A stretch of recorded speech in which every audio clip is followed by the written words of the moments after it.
YouTube, what's going on? Kyle again from ePoolSupply. Today we are back with a quick fix on Pentair's Kreepy Krauly Legend. This is the Legend 2 pressure side pool cleaner. Stay tuned.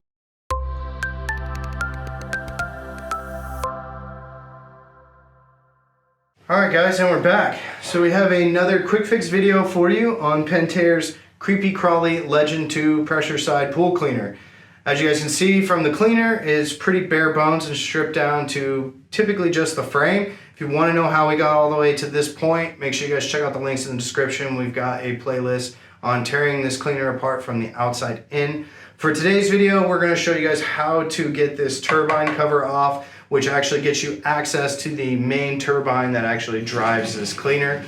So because these cleaners are a front wheel drive, it's very important that this turbine stays in good condition, because without the turbine you're not going to actually see the cleaner move. So it is important that you guys regularly verify that your axle as well as the turbine are still in good condition so that the cleaner does its job effectively. As you guys can see with the Legend 2, in retrospect to its partners like the Legend or the Platinum, they typically only ever have one tube that runs from your main feed mass tube to the turbine. For the Legend 2, because you're using your typical standard size hose, it requires two portions of that to tie back to the turbine. So in this case, you actually have two hoses that you need to remove in order to get access to this turbine cover to take off to actually see your turbine underneath. So if you guys haven't seen our other videos on how to remove these hose clamps, I'll give you guys a quick little easy tip and trick, or tips and tricks. So I like to take a flathead screwdriver, and because these are more of a push lock similar to a zip tie, you're looking to separate the teeth in order for the clamp to just come off, rather than trying to sit here and hurt your fingers trying to get this off. You're just going to take a flathead screwdriver. I like to go right in between where the teeth line up on these hose clamps and just give them little love taps, so then that way you can kind of separate the teeth without taking the chance of breaking the hose clamps. Because as though they are cheap, you definitely don't want to get stuck out in the field not being able to have these or reuse these, because the only other substitute would be a zip tie if you have any. Otherwise, these hose clamps are your best bet. So you just want to kind of keep giving it a little tap till you can actually separate the teeth on the hose clamp, which I was able to do right there. Once you do that, it's just about pulling the plastic apart and getting it around the edge of the tube. In this case, because I have this other one, it's a little bit of a pain in the butt, so let's go ahead and get the other one off first. Be gentle with the screwdriver. The last thing that you guys want to do is break or puncture these hoses and then have to replace a hose as well. So just be gentle when you guys are doing your love taps here on the plastic to make sure that you don't actually break the hose itself. So with this turbine, as I said, similar to its counterparts, it is a little bit tighter because you're dealing with both of these pieces of these hoses stuck onto the turbine cover. So it does take a little bit more finesse to get everything out.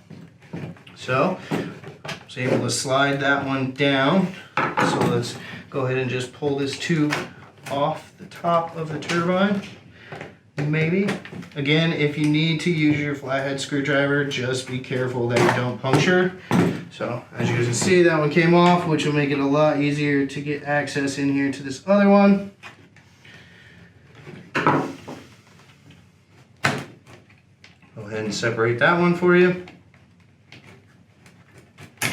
Slide it off. Again, hold on to those. If they're still in good condition, hold on to them. It's going to save you a lot more time in the future, rather than having to reattach everything and worry about zip tying as a quick fix in the field. But if you already have these hose clamps, they're definitely worth holding on to. So this is a brand new cleaner. It's never been used. So as you guys can see, a lot of the hoses are on there really tight. So it did take a little bit of finagling to get it off, but they both came off here, no issues. I was able to save both of the hose clamps. Get this one off. So as you guys can see, for the hose clamps, So once you got both hoses off of this actual turbine cover, all you're looking to do is use your Phillips head screwdriver and remove the 3 Phillips head screws that are located around the edge of the turbine cover. They're just small Phillips head screws, so there's not a lot of twisting needed. They come off in a few turns, but you will need to remove all 3 in order to get access to the turbine underneath. So once you've loosened all 3, make sure here. So because this is such a new cleaner, it's never been removed. It's on there a little tighter than normal.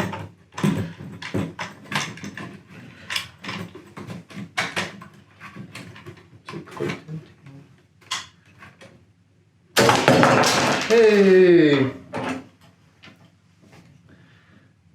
So because this one was new, it looks like part of the turbine was actually glued into the frame here. So on yours, you're not going to run into that issue because over time, those are actually that glue is going to wear down, so you're not going to run into that same issue. There was no tab or piece there to kind of hold on to it. It was just glued from the factory whenever they glued on this main tab. So once this is out, you guys can see, you guys actually get full access to the actual turbine on the cleaner. We're actually going to go through on a few other videos to show you guys how to remove these other pieces of equipment. But in order to get this turbine cover off, if for some reason the wheels aren't spinning, sometimes it's good to check here to see if maybe debris had made its way through these lines and is wedged in between the turbine itself. So it is a good troubleshooting tip for you guys if the cleaner is not moving. But it is a little bit of work to get this cover off, and it is important that this cover goes back on to make sure that this cleaner functions properly. So again, make sure you guys check out the links in the description for all the videos on how to tear this cleaner apart, as well as links to the products to purchase. Make sure you guys hit that like and be sure to subscribe. We've got a ton of more videos coming your way on all kinds of quick fixes for all types of cleaners. I'm Kyle with ePoolSupply. Thanks for watching. Hey everyone, thanks for watching. Subscribe today if you haven't subscribed. Check out the links below, and we got a lot more content coming your way. Thank you.